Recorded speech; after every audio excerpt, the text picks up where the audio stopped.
thanks for tuning into Duckbricks. I'm Chris, and this is The Going Merry. It is one of the flagship sets for the new LEGO Netflix One Piece wave, and this was one of my most hyped sets to come out this entire year.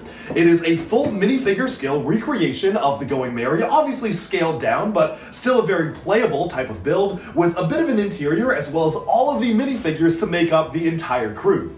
It's meant to celebrate the Netflix One Piece live action adaptation, and I cannot wait to dive into all the secrets of The Going Merry. So let's set the sail and dock in.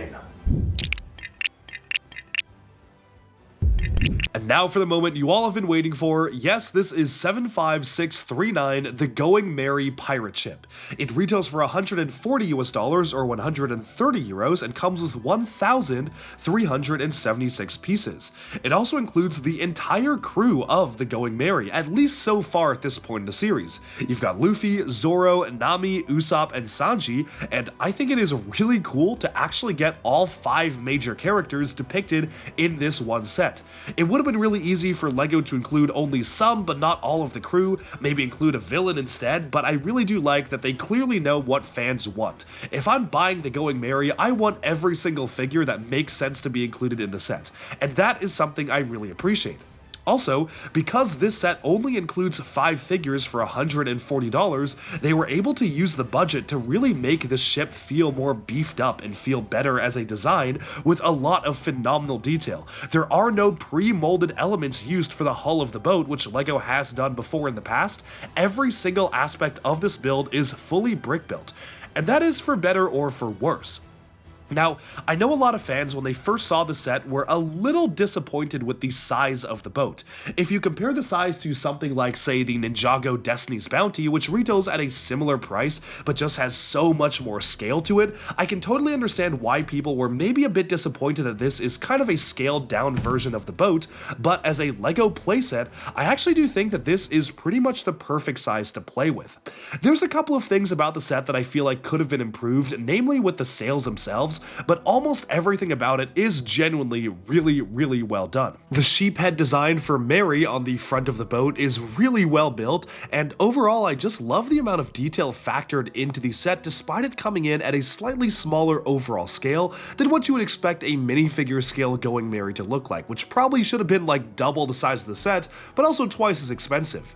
On the back here you have a rudder which is attached via a mixel joint, and that's the only kind of strange part of the set to me. It is a little bit weird to have this just be able to bend all the way around, and I feel like just having a simple clip connection to go back and forth would have been a little bit better.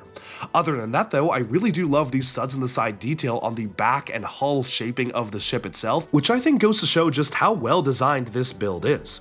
Overall, you can see that there is a front part of the deck here, and this is what the ship looks like when fully assembled, but of course this does have a little bit of an interior as well, which we're about to take a look at in a second. Because despite the smaller size compared to some other LEGO pirate ships, this does have a really fully detailed interior, at least the best they could.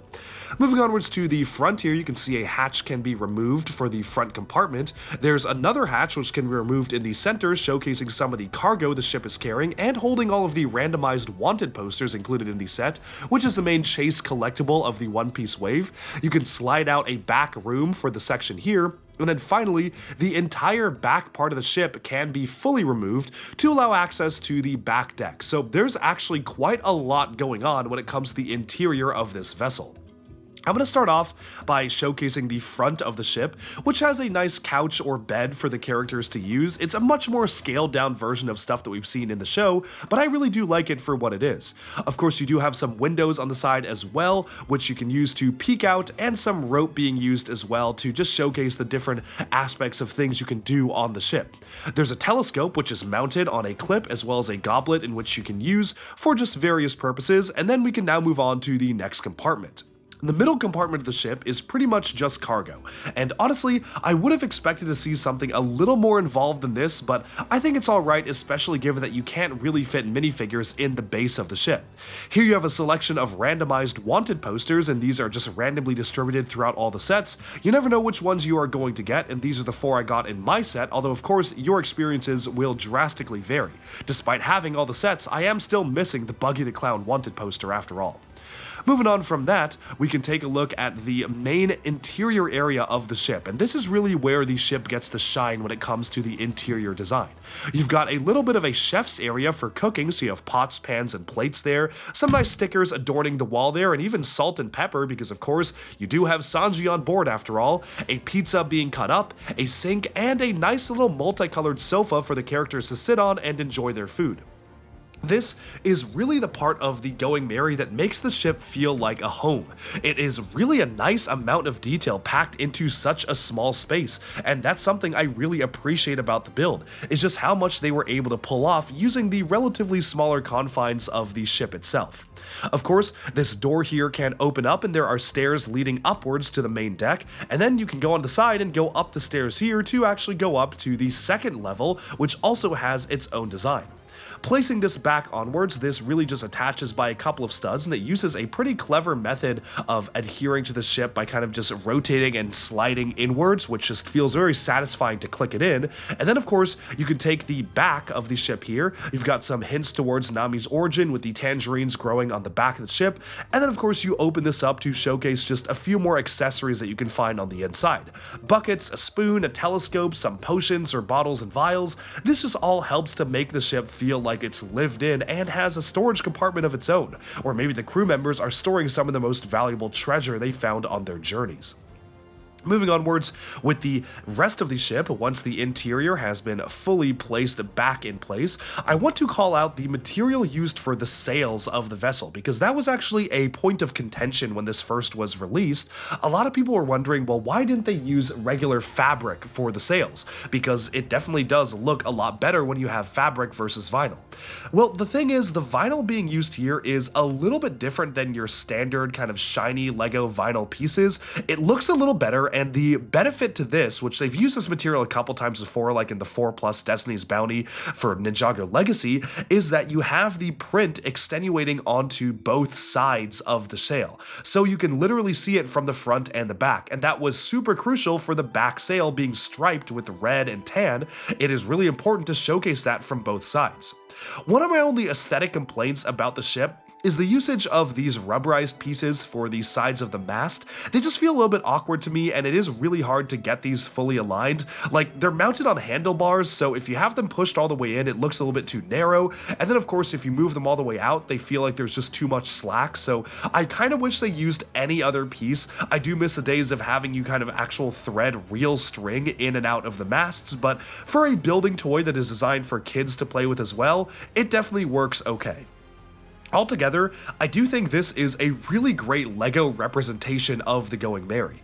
It would be cool to maybe one day get an even bigger version of this, like a UCS style version that has like a 1-to-1 minifig scale that's a lot larger, but for what it is, I do like it. And now we can move on to the minifigs.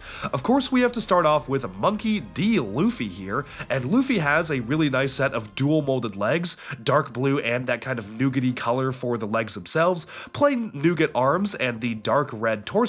And he has two different expressions as well, one that is just simply smiling, and then one that shows him really like happy or laughing or shouting for joy, which I think is pretty perfect for the character. He does have a dual molded hair hat combo, and it is really cool to get that new for One Piece, while the hat itself is just a nice design. Zoro here has a specialized outfit for this set, which is a really nice one to get. It is tan with dual molded arms, so tan and nougat for the arms. You have plain black pants, but honestly I don't really think it needed any extra detail. And of course, much like the other Zoro minifigures, he does come with the sword he holds in his mouth, which is a really nice new design. It just clips right onto the minifigure. I think it works super well for the minifigure design, and you do have the option to swap out the hair with the bandana there, so you have the green hair recolored, or you can use the bandana itself, which is a really nice touch. Overall, I really do appreciate the amount of detail that goes into minifigures like this one, because it shows that LEGO cares so much about depicting the versions of the character that you can see on screen. You can choose to show him with the hair, with the sword in his mouth, or without, and with the bandana on. And of course, the alternate expression is a smile versus having the teeth clenched as if he's actually holding the sword in his hands. You can literally hold the sword in his hands as well, but obviously you do have the neck bracket sticking out of it, so I think this piece just looks a lot better when it's held in the mouth. Moving on from that, we can take a look at Nami here. And Nami is the same design that we got for some of the smaller sets of the wave, but it is still a really nicely designed figure. She has an exclusive new hairpiece which is made specifically for her character. I don't really know if they're going to use that one outside of this one minifigure because it is fairly specialized, but I can see them trying to bring it in different colors for other characters.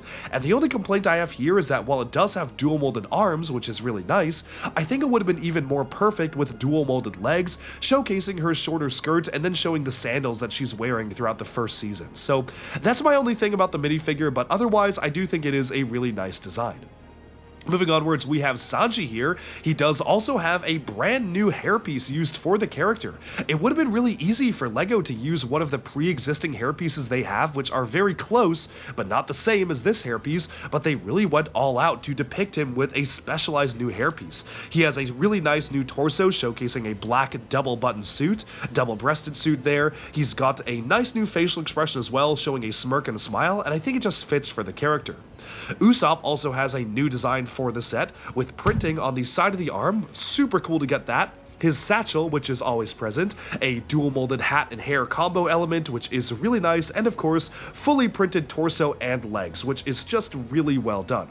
Altogether, I have nothing but nice things to say about the minifigures of not just this set, but the entire One Piece series. I feel like LEGO really went all out to depict these, so I, for one, am a big fan of just how much detail has been factored in.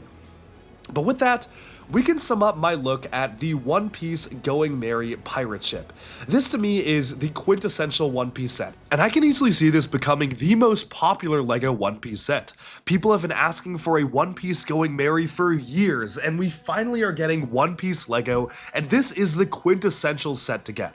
I know that when it was first revealed, folks were really hoping that it would be a little bit larger, that it'd have a bit more of an interior, but for $140, not being the biggest set of the wave, I actually think that this is pretty perfect. I was skeptical when I first heard the price and I was hoping it would be a lot larger, but I also think it's important to have this be at least a relatively accessible to kids and not just have it be a gigantic 18+ model, which obviously we are getting for this wave, but for the main actual build of this set, I think it's important to have something like this, which kids can enjoy as well. And so, that about sums up my review of 75639, the Going Merry pirate ship. Pretty happy with this one, but of course, let me know in the comments what you think about the set. And that sums up this review. Thanks so much for tuning into Duck Bricks. Be sure to like and subscribe for even more LEGO news, reviews, discussion, and analyses coming your way very soon, and bye for now.